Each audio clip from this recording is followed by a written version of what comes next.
जाते हैं। सभी मिलकर यश को अंदर ले जाते हैं। फिर डॉक्टर को बुलाया जाता है।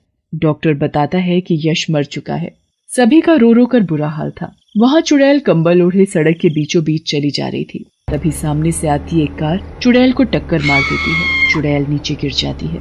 माँ जी, आपको लगी तो नहीं ना? मुझे माफ कर दीजिए, मैंने देखा नहीं था आपको। कोई बात नहीं बेटा, गलती मेरी ही है। मैं अब बूढ़ी हो चली हूँ ना, इसलिए गिर गई। इसमें तुम्हारी कोई गलती नहीं। आइए, मैं आपको अपनी गाड़ी से आपके घर छोड़ दूं। ठीक है बेटा, तुम्हारा बहुत बहुत शुक्रिया। रमेश को बिल्कुल भी पता नहीं था कि वो बूढ़ी औरत एक चुड़ैल है। चुड़ैल ने अपना मुंह कंबल से पूरी तरह ढक जो रखा था। माँ जी, ये तो बताइए आपको जाना कहाँ है? मतलब आपका घर कहाँ है? नुक्कड़ से थोड़ा आगे ही मेरा घर है, तुम मुझे वहाँ छोड़ दो। रमेश अपनी गाड़ी वहीं ले जाता है। लो माँ जी, आपका बताया हुआ रास्ता तो आ गया। अब आप आराम से अपने घर जा सकती हैं। चुड़ैल पीछे की सीट पर बैठी थी। तभी वो अपना कंबल हटाती है और बिना कुछ लिए मैं कैसे जा सकती हूँ? रमेश जैसे ही पीछे मुड़कर देखता है, उसके तो होश ही उड़ जाते हैं। तुम तो कोई चुड़ैल हो। मैं तुम्हारे आगे हाथ जोड़ता हूँ, मुझे जाने दो। जाने दो? तुम जैसे जवान लड़के इतनी आसानी से मिलते कहाँ हैं? रमेश गाड़ी से भागने की कोशिश करता है। तभी चुड़ैल उसके अंदर से आत्मा को खींच लेती है। रमेश वहीं गाड़ी में मर जाता है। चुड़ैल शहर में अभी भी खुलेआम घूम रही थी, अपने नए शिकार की तलाश में। शहर में रोज एक इंसान मरता, पर उसके मरने का कारण अभी तक ना तो पुलिस को समझ आया और ना ही डॉक्टर को। राधिका अपनी माता श्वेता और पिता मनोज के साथ शादी से घर लौट रही थी। सभी कार में थे। तभी गाड़ी की लाइट चुड़ैल पर जाती है। पापा, गाड़ी रोको। क्या हुआ बेटा, तुमने गाड़ी क्यों रुकवाई? पापा, वो गाड़ी के बाहर देखिए, कोई औरत हमारी गाड़ी के सामने खड़ी है। हाँ, राधिका, तुम भी ना, डरा ही दिया था तुमने तो। मुझे लगा कहीं कोई हमारी गाड़ी के नीचे तो नहीं आ गया। माँ, वो बेचारी औरत इस सुनसान रास्ते पर अकेली जा रही है, दिखने में बहुत कमजोर भी लगती है। क्यों ना हम उस औरत को लिफ्ट दे दें, उसे उसके घर तक छोड़ दें। मेरी बिटिया रानी का दिल बहुत बड़ा है, सभी के लिए अच्छा ही सोचती है। अच्छा जाओ, उस औरत को बुला लो। राधिका चुड़ैल के नजदीक जाती है। चुड़ैल ने अपने को पूरा कंबल से ढक रखा था। क्या हम आपको आपके घर छोड़ दें? बिटिया, मेरा कोई घर नहीं। मेरे बेटे ने मुझे धक्का देकर घर से निकाल दिया है। अब मैं बूढ़ी औरत कहाँ जाऊं? राधिका को उस पर तरस आने लगता है। ये तो बहुत बुरी बात है। अच्छा माँ जी, क्या आप हमारे घर चल सकती हैं? हमारा घर बहुत बड़ा है, आप जब तक चाहे वहाँ रह सकती हैं। मैं अपने पापा से बोलूंगी, आपके बेटे को समझाएंगे और आपका बेटा आपको वापस घर बुला लेगा। मेरे पापा पुलिस हैं। तुम इतना बोलती हो तो ठीक है, मैं तुम्हारे साथ तुम्हारे घर चलूंगी। फिर राधिका अपने माता पिता को सब बता देती है और चुड़ैल को अपने साथ अपने घर ले जाती है। घर पहुंचकर, माँ जी ये खाना लीजिए, खाना खा लीजिए और फिर आराम करना। पर माँ जी, आपने इतनी गर्मी में ये कंबल क्यों ओढ़ा हुआ है? वो मैं बहुत बूढ़ी हूँ ना, तो मुझे गर्मी में भी ठंड महसूस होती है बहुत। अच्छा, वो तुम्हारी बिटिया कहाँ है? वो माँ जी, उसका नाम बिटिया नहीं राधिका है। वो बहुत थक गई थी, इसलिए आते ही सो गई। सुबह उसे कॉलेज भी जाना होता है। श्वेता उसे खाना देकर सोने चली जाती है। आधी रात का वक्त था, सभी गहरी नींद में सोए हुए थे। वहाँ चुड़ैल राधिका की आत्मा निकालने की ताक में थी। चुड़ैल चुपके से उसके कमरे में जाती है, पर मनोज को कुछ आहट सुनाई देती है तो वो उठ जाता है। कौन है वहाँ? चुड़ैल मनोज को देखकर वापस अपने कमरे में भाग जाती है। कोई बात नहीं, अभी मैं कुछ दिन और इस घर में मेहमान हूँ, आज नहीं तो कल सही, फिर राधिका की आत्मा मेरे पास होगी। सुबह होती है। राधिका की सहेली चिंकी उसे अपने साथ कॉलेज जाने के लिए बुलाने आती है। राधिका कहाँ हो? कॉलेज नहीं जाना क्या? जल्दी करो, पहले ही बहुत देर हो गई है। तभी चिंकी की टक्कर उस चुड़ैल से हो जाती है और चुड़ैल का कंबल थोड़ा सा उसके मुंह से हट जाता है। तभी चुड़ैल जल्दी से कंबल वापस ओढ़ लेती है। तुम कौन हो? पहले तो कभी नहीं देखा मैंने तुम्हें इस घर में। तभी राधिका आ जाती है। वो हमारे घर की मेहमान है, कल ही आई है। पर वो उसकी सूरत। अब देर नहीं हो रही है तुम्हें? चलो अब रास्ते में सब बताती हूँ। दोनों सहेलियां घर से कॉलेज के लिए निकल जाती हैं। रास्ते में चलते चलते, राधिका, वो जो औरत तुम्हारे घर में है वो कुछ अजीब है, मतलब उसकी सूरत बहुत डरावनी थी देखने में। मैंने अभी तक उस औरत की सूरत नहीं देखी। वो हमेशा कंबल ओढ़े रहती है। और हाँ, वो 1-2 दिन में वहाँ से चली जाएगी। बेचारी के बेटे ने उन्हें घर से निकाल दिया है। मैंने पापा को बोला है उसके बेटे को समझाने के लिए। और तू भी ना कुछ भी बोले जा रही है, डरावनी सूरत। मैं फिर भी बोलती हूँ, अपना ध्यान रखना। अच्छा मेरी माँ, ठीक है। देखो कॉलेज भी आ गया, अब चलो। कॉलेज की छुट्टी के बाद चिंकी अपने घर और राधिका अपने घर चली जाती है। पर राधिका के दिमाग में चिंकी की कई बात घूम रही थी, इसलिए राधिका आधी रात को चुपके से उस चुड़ैल के कमरे की खिड़की से झांक कर देखती है। उस बूढ़ी औरत को चुड़ैल के रूप में देखकर राधिका पसीना पसीना हो गई। डर से उसका बुरा हाल था। चिंकी ने बिल्कुल सही कहा था, जो उसने देखा था वो सही था। ये सच में कोई चुड़ैल है। पापा को बताती हूँ अभी जाकर। जैसे ही राधिका पीछे मुड़ती है, चुड़ैल उसके पीछे खड़ी होती है। बिना मिले ही चली जाओगी बिटिया रानी। माँ, पापा मुझे बचाओ। राधिका की आवाज सुनकर उसके पापा और माँ दौड़े चले आते हैं। राधिका को चुड़ैल के सामने खड़ा देख चौंक जाते हैं। चुड़ैल? हाँ, मैं वही बूढ़ी औरत हूँ जिसे तुम अपने घर में मेहमान बना कर लाए थे। अब तुम्हारी ये बेटी मरने वाली है, क्योंकि मैं अब इसकी आत्मा निकालने वाली हूँ। मनोज जल्दी से अपने कमरे से पिस्टल निकाल कर लाता है और उस चुड़ैल पर चलाता है। मुझ पर तेरे इस खिलौने का असर नहीं होने वाला। मैं सभी आत्माओं को मिलाकर बनी हूँ। जवान लड़कों और लड़कियों की आत्मा निकालती हूँ मैं। उनकी आत्माओं को अपने अंदर कैद करने से मुझे बहुत ताकत मिलती है। मुझ में बहुत शक्ति आ जाती है। मुझे बहुत अच्छा महसूस होता है। छोड़ दो मेरी बच्ची को, छोड़ दो। वो तो तुम पर तरस खाकर तुम्हें अपने घर में लेकर आई, तुम्हें पनाह दी अपने घर में, और तुम उसे ही मारने चली हो। अब मैं जरा भी नहीं रुक सकती। आजा, आजा मेरे अंदर और मुझ में समा जा। जैसे ही चुड़ैल राधिका के सामने हाथ आगे करके उसकी आत्मा निकालती है, वैसे ही सामने से एक तेज रोशनी आते हुए चुड़ैल पर पड़ती है। चुड़ैल जोर से चीखने लगती है।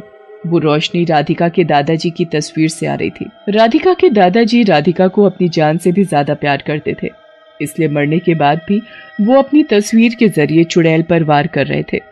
नहीं, नहीं, मेरी शक्तियाँ कमजोर क्यों पड़ रही है? इस तस्वीर को तो मैं अभी उतार कर फेंकती हूँ। जैसे ही चुड़ैल तस्वीर को फेंकने के लिए उसे हाथ लगाती है, वैसे ही चुड़ैल जलने लगती है। फिर तड़प तड़प कर पूरी भस्म हो जाती है। चुड़ैल के अंदर जितनी भी आत्माएं थीं, सब आजाद हो जाती हैं। मेरे दादाजी ने मुझे बचा लिया। महेंद्र अपनी पत्नी हेमलता के साथ एक छोटे से शहर में रहता था। महेंद्र बहुत ही गरीब था और उसकी पत्नी हेमलता काफी समय से बीमार चल रही थी। महेंद्र के अपने 8 बच्चे थे, जिसकी वजह से महेंद्र को घर चलाना बहुत ही भारी पड़ता था। वे दिन रात काम करके भी उतने पैसे नहीं कमा पाता था जिससे कि वो अपने 8 बच्चों को भरपेट खाना खिला सके और अपनी बीमार पत्नी का ठीक से इलाज करा सके। एक रोज महेंद्र काम करके घर लौटता है तो देखता है कि उसके घर में उसके 8 बच्चों के साथ 2 और बच्चियां खेल रही हैं। महेंद्र गुस्से से अपनी पत्नी से कहता है, ये 2 बच्चियां कहाँ से उठा लाई हो? अजी, मेरी बहन के मरने के बाद से जीजाजी की हालत काफी खराब हो गई है, जिसकी वजह से उन्हें अस्पताल में भर्ती होना पड़ रहा है। तो ऐसे में वो अपने दोनों बच्चियों को हमारे पास छोड़ गए हैं। अरे हमारे खुद के 8 बच्चे कम थे जो अब इन दोनों को और पालो। मैं तो पहले ही 8 बच्चों का ठीक से पेट नहीं भर पा रहा हूँ, अब इन दोनों का पेट कैसे भर पाऊंगा? पहले ही पड़ोस के लोग और बाकी सब लोग मेरा मजाक उड़ाते हैं कि देखो आ गया 8-8 बच्चों का बाप, और अब तो सब मुझे 10 बच्चों का बाप कहकर चढ़ाएंगे। अरे जरा अपनी हालत देखो, बीमारी के कारण खुद तो हर वक्त चारपाई पर पड़ी रहती हो और मैं सारा दिन धूप में पिसता हूँ। अजी, आप ऐसे क्यों बोल रहे हो? अजी, जैसे हमारे 8 बच्चे पल गए वैसे ही ये भी पल जाएंगे। आप ऐसे गुस्सा न करो। इन बच्चों का पेट भरने के लिए दिन भर मेरी क्या हालत होती है ये बस मैं ही जानता हूँ। कभी कभी तो लगता है कि कहीं दूर भाग जाऊं। अजी, आप ऐसे न बोलो और मुझसे एक वादा करो कि मेरे मरने के बाद आप हमेशा इन 10 बच्चों का पूरा ख्याल रखोगे। महेंद्र हेमलता की एक नहीं सुनता और वहाँ से चला जाता है। उसके जाते ही हेमलता की बीमारी की वजह से मौत हो जाती है। हेमलता की मौत को कुछ दिन बीत जाने के बाद से घर के हालत और बिगड़ने लगते हैं। घर में खाने का सभी सामान खत्म होने लगा था। तभी महेंद्र की सबसे बड़ी बेटी रेशमा एक ढाबे पर बर्तन धोने का काम करने लगती है। तभी महेंद्र वहाँ से गुजर रहा होता है कि उसकी नजर अपनी बेटी पर पड़ती है। रेशमा बेटी, तुम इस ढाबे पर लोगों के झूठे बर्तन धो रही हो? और क्या करती पिताजी, घर में खाने को कुछ भी नहीं बचा है, तो मैं अपने भाई बहनों को भूखा नहीं देख सकती। बस उनका पेट भरने के लिए मुझे ये काम करना पड़ रहा है। अपनी बेटी की बात सुन महेंद्र की आंखों में आंसू भर आते हैं। मैं अपनी जिम्मेदारी से बचकर भाग रहा था, जिसकी वजह से मेरी फूल सी बच्ची को ये काम करना पड़ गया। जब मेरी छोटी सी बच्ची घर की जिम्मेदारी संभाल सकती है, तो फिर मैं कैसे पीछे रह सकता हूँ। बेटी, आज के बाद तुम्हें ये सब काम करने की जरूरत नहीं पड़ेगी। आज से मैं बहुत मेहनत मजदूरी करूंगा, पर कभी भी अपने बच्चों को भूखा नहीं सोने दूंगा। भले ही मैं मर भी क्यों ना जाऊं, पर मैं अपनी जिम्मेदारी से कभी पीछे नहीं हटूंगा। फिर क्या था, महेंद्र अपने काम पर जाता है और खूब मेहनत करता है। पूरा दिन काम करने के बाद महेंद्र का मालिक जयदेव उसे काम करने के बस 200 रुपए ही देता है। मालिक, ये तो आपने मुझे मेरे काम के बहुत कम पैसे दिए हैं। इतने पैसों में मैं अपने बच्चों का पेट कैसे भर पाऊंगा? अरे तो क्या मुझसे पूछकर 10 बच्चे पैदा किए थे? और पैसे तो तुम्हें इतने ही मिलेंगे। अगर ज्यादा पैसे चाहिए तो काम भी ज्यादा ही करना होगा। 10 बच्चों का पेट भरना है तो कल से टाइम पर काम पे आ जाना। महेंद्र को जयदेव पर बहुत गुस्सा आता है, पर वो उसे कुछ बोले बिना ही वहां से चल देता है और सड़क पर चलते चलते सोचने लगता है, इतने पैसों में 10 बच्चों का पेट कैसे भर पाएगा? हे भगवान, अब आप ही बताइए कि मैं क्या मुंह लेकर घर जाऊं। मैं कितना बेबस और गैर जिम्मेदार बाप हूँ, जो अपने बच्चों का ठीक से पालन भी नहीं कर पा रहा हूँ। महेंद्र ऐसे सोचता हुआ चला ही जा रहा होता है कि तभी सामने से तेजी से एक ट्रक आता है और महेंद्र को टक्कर मारकर वहां से निकल जाता है। ट्रक से टक्कर लगते ही महेंद्र की वहीं पर मौत हो जाती है और वो एक डरावना भूत बन जाता है। हे भगवान, ये क्या कर दिया तूने? अब मैं अपने बच्चों का पेट कैसे भरूंगा? मैंने अपनी बेटी से वादा किया था कि मैं बाप होने की पूरी जिम्मेदारी निभाऊंगा। मैं कभी भी उन्हें भूखा सोने नहीं दूंगा। हाय रे, अब मैं क्या करूं? फिर भूत अपनी जेब से 200 का नोट निकालता है और बोलता है, कुछ भी हो जाए, मैं अपने बच्चों को भूखा नहीं सोने दूंगा। उसके लिए फिर चाहे मुझे कुछ भी क्यों ना करना पड़े। फिर भूत फिर से महेंद्र के रूप में बदल जाता है और उन 200 रुपए से खाने पीने का सामान लेकर अपने घर जाता है। पिताजी, आप आ गए? मैं कब से आपका इंतजार कर रही थी। बेटी, तुम बच्चों को खाना खिला देना और खुद भी खा लेना। मुझे भूख नहीं है, इसलिए मुझे। ऐसा बोलकर महेंद्र अपने सभी बच्चों के पास जाता है, उन्हें प्यार करता है और उसके बाद चारपाई पर जाकर सो जाता है। अगली सुबह महेंद्र फिर से अपने काम पर जाता है, जहाँ जयदेव महेंद्र की लाल आंखों को देखकर बोलता है, क्या हुआ महेंद्र बेटा? लगता है तुम्हारे 10 बच्चों ने रात भर तुमको सोने नहीं दिया, तभी तो आंखें एकदम लाल हो गई हैं। अब 10 बच्चे पैदा करोगे तो ये सब तो झेलना ही पड़ेगा ही। हाँ, एक तो बेचारी महेंद्र भाई की पत्नी नहीं रही, फिर ऐसे में बेचारे महेंद्र को ही इतने सारे बच्चों का बोझ झेलना पड़ेगा। क्यों? महेंद्र को जयदेव की बात पर काफी गुस्सा आता है और वो गुस्से से जयदेव का गला पकड़ लेता है और भारी आवाज में बोलता है, जयदेव के बच्चे, तूने मेरे बच्चों को बोझ कहा? अरे तू तो खुद इस धरती पर एक बोझ है, और अगर आज के बाद तूने मेरे 10 बच्चों को लेकर मजाक उड़ाया ना, तो मैं तेरा खून पी जाऊंगा। अरे महेंद्र, ये क्या कर रहा है तू? तेरे अंदर कोई आत्मा वात्मा तो नहीं आ गई जो तू मेरा गला दबाना चाहता है? अरे अरे छोड़ मेरा गला। अगर मुझे जरा भी खरोच आई ना, तो मैं तुझे अभी के अभी काम से बाहर निकाल दूंगा। महेंद्र जयदेव का गला छोड़ देता है और मन ही मन बोलता है, इस जयदेव के बच्चे को अभी पता नहीं है कि मैं महेंद्र नहीं बल्कि महेंद्र का भूत हूँ। इसे तो मैं बाद में सबक सिखाऊंगा, फिलहाल तो मुझे काम पर लग जाना चाहिए। ऐसा बोलकर महेंद्र काम पर लग जाता है और अपनी भूतिया शक्ति से एक के बाद एक भारी भारी अनाज की बोरी अपनी कमर पर रखकर ट्रक में रखता जाता है। जयदेव अपने दोस्त गुलाब से कहता है, इस महेंद्र में आखिर इतनी ताकत कहाँ से आ गई? अनाज की बोरी तो ये ऐसे उठाकर ट्रक में भर रहा है जैसे इनमें रुई भरी हो। लगता है महेंद्र भाई को अपने 10 बच्चों वाला मजाक सहन नहीं हुआ, तभी तो देखो 10 बच्चों के नाम से उसके अंदर कितनी ताकत आ गई है। ऐसे बोलकर वो दोनों महेंद्र का मजाक उड़ाने लगते हैं।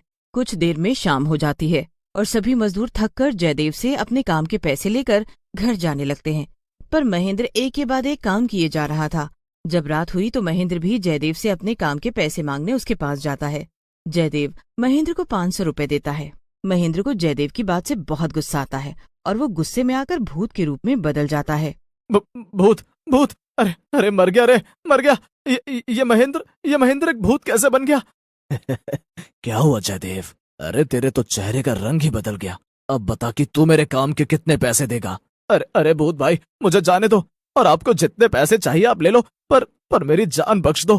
तूने बहुत मजाक उड़ाया था ना मुझे 10 बच्चों का बाप बोलकर, मेरे बच्चों को चिल्लड़ पार्टी बोलकर। अब देख मैं तेरा क्या हाल करता हूँ। फिर भूत जयदेव के सारे पैसे ले लेता है और उसके बाद उसे गला दबाकर मार डालता है। भूत फिर से महेंद्र के रूप में आकर अपने बच्चों के लिए अच्छा अच्छा खाना और उनके लिए कपड़े लेकर घर जाता है। सभी बच्चे अच्छा अच्छा खाना और कपड़े देकर बहुत खुश हो जाते हैं।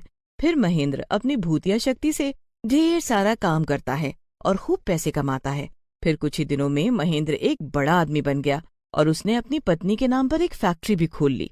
एक रात महेंद्र अपने कमरे में अपनी पत्नी की तस्वीर के सामने अपने भूतिया रूप में आकर उससे बात करने लगता है।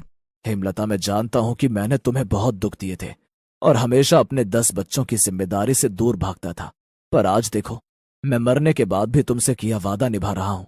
मैं अपने 10 बच्चों को प्यार भी करता हूँ और उनकी पूरी देखभाल भी करता हूँ, पर मैं ये भी जानता हूँ कि मैं एक भूत हूँ और मैं ज्यादा दिनों तक अपने बच्चों के पास नहीं रह सकता।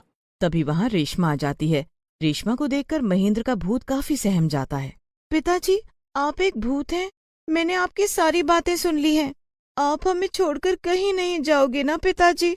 मेरी बेटी, तुम बहुत समझदार हो, पर अब जब तुम्हें सब कुछ पता चल गया है तो मुझे यहाँ से जाना ही होगा। पर मैं जानता हूँ कि मेरे जाने के बाद मेरी बेटी अपने भाई बहनों का खूब अच्छे से ख्याल रखेगी। पर मैं तुमसे वादा करता हूँ मेरी बच्ची, कि जिंदगी में कभी भी तुम्हें मेरी जरूरत पड़े तो बस मुझे याद कर लेना। मैं तुम्हारे पास होऊंगा। मैं अपने 10 बच्चों का ख्याल हमेशा रखूंगा।